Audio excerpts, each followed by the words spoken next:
Alright, today we're going to take a look at one of the new units that was added in the Mini Pack 3 update, and that is the Yeti crab.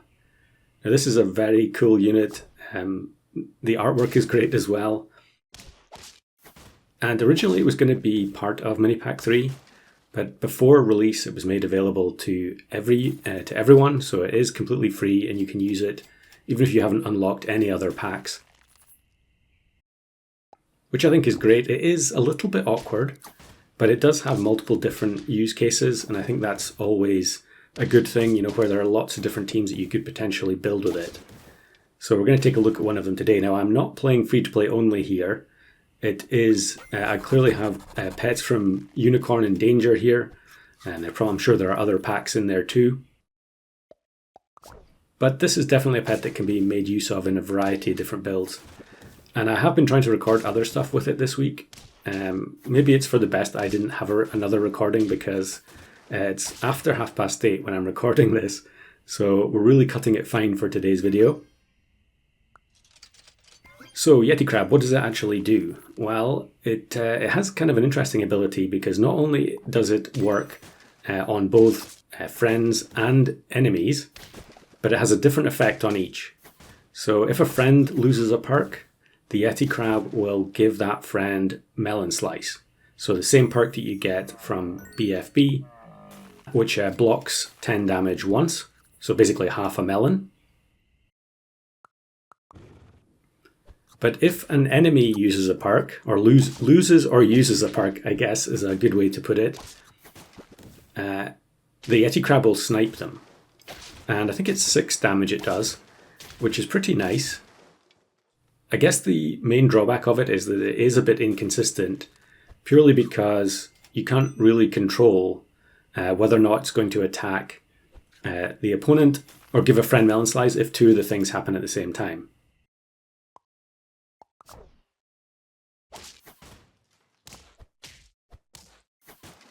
So for instance, if you had, I don't know, let's say Microbe, and you gave weakness to everything, sometimes it will heal your own units with Melon Slice, and other times it will snipe the opponent. Now, do let me know in the comments if that's not your experience with this unit, but I was definitely having problems with it working in ways that I didn't want it to. And to that end, I decided that the best way to try and approach this was to play a team with no perks. So if we don't have any perks at all, then the Yeti Crab shouldn't be able to waste its ability on our own team. Because I would much rather have the snipes than the Melon Slice.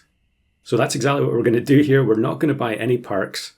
And there you can see immediately the Geranuk, which is another mini pack pet. I think that's Mini Pack 2, is it? I'm not actually sure now. It will remove an opposing perk at start of battle, and now it's going to remove 2. And that will allow us to immediately trigger the Yeti Crab and guarantee the snipe. Now technically there are some ways for the opponent to give you a perk and therefore waste the Yeti Crab trigger, but I think realistically it's pretty unlikely that's going to happen. Just randomly facing teams in customs, except for my opponents, because recently I've been trying to record exactly that and struggling pretty badly.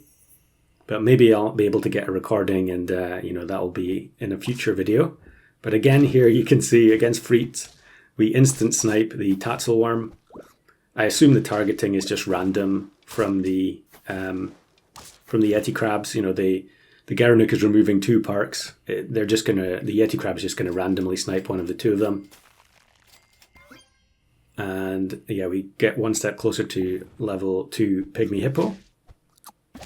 And here you can see another example of the ability. So Geranuk didn't have any perks to remove at the beginning of the round.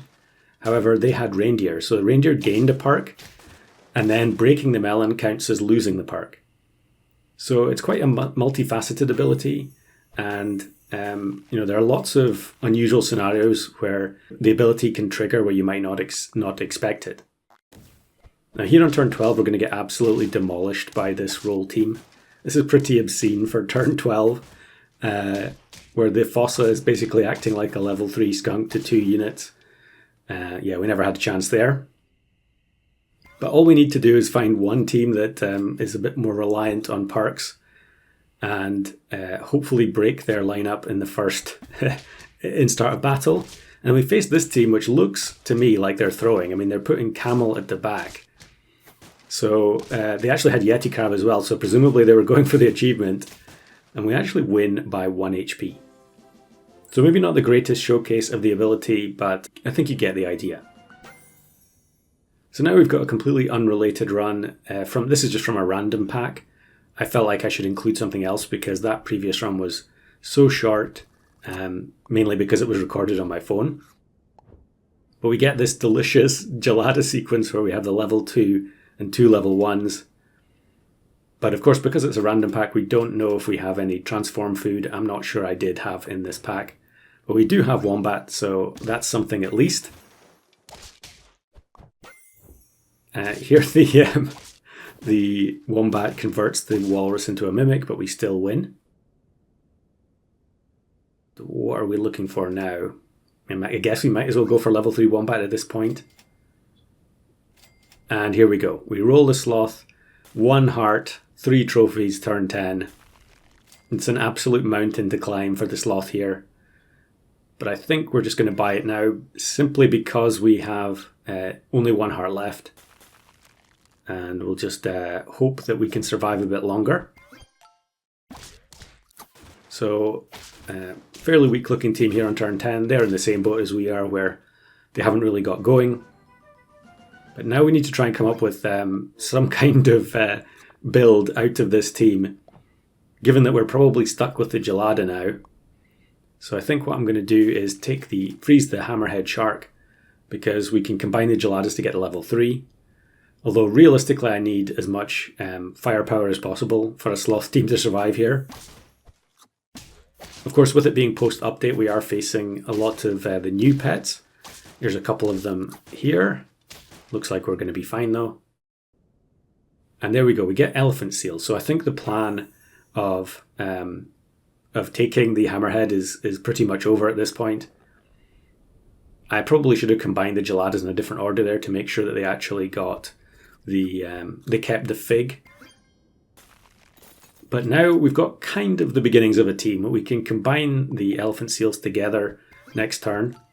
And maybe we could set something up where the Walrus activates the Elephant Seal in battle. We do know that Gingerbread is in the pack, so we could have Gingerbread on Elephant Seal. The problem with that is that you do have to keep finding the Gingerbread over and over. So maybe not the best. Now I think I should have done this in a different order. I think I should have bought the Carrot first there, and then activated the Elephant Seal twice. Yeah, looks like I'm realising too late that was a bit of a blunder. But now our prospects aren't looking quite as bad. You know, the level 2 Elephant Seal very, very quickly means we're going to gain a lot of stats.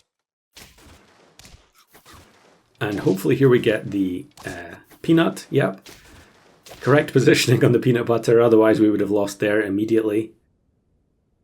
So yeah, we're just going to have to buy whichever perks we see every turn.